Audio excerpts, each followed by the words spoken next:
I'm Natasha Del Toro, and this is America ReFramed Digital. I recently Skyped with Joe Wilson and Dean Hamer, the filmmakers of Out in the Silence. Dean, what inspired you to make this film?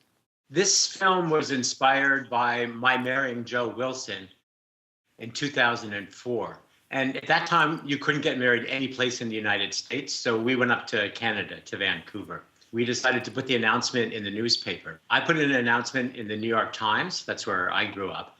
And then Joe decided to put the announcement in his hometown newspaper in Oil City, Pennsylvania, which is a very small town in a rural part of Pennsylvania. When his announcement hit the paper there, it caused a huge controversy. After about 6 months of this, Joe received a handwritten letter from a mom who was living in the town saying that her son was being tortured at school and that we were the only gay people that she had ever heard of or knew of openly, and she was asking for our help. You had been out of Oil City for quite some time. When you went back, how did you gain the trust of the people in the town?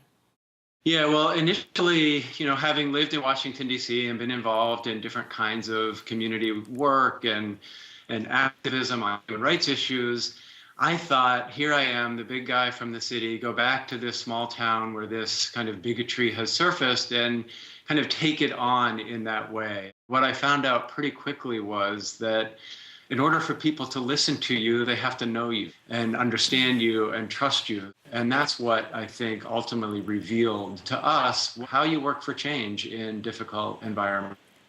Yeah, that was especially true with Reverend Miklos, a Protestant fundamentalist minister, and his wife. They had written a letter to the paper comparing our relationship to a man marrying a dog, I think.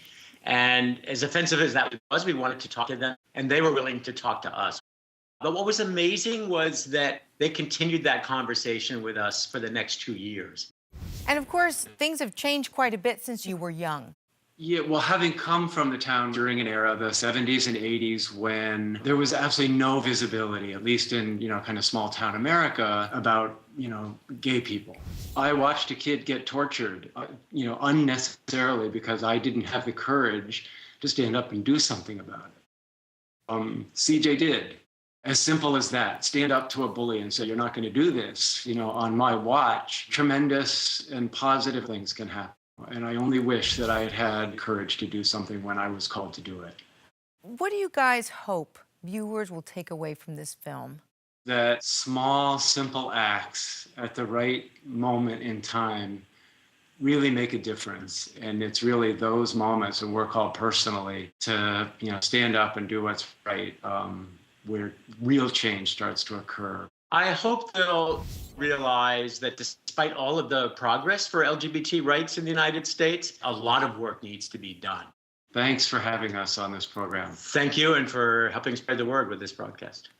And thanks for checking out America ReFramed Digital.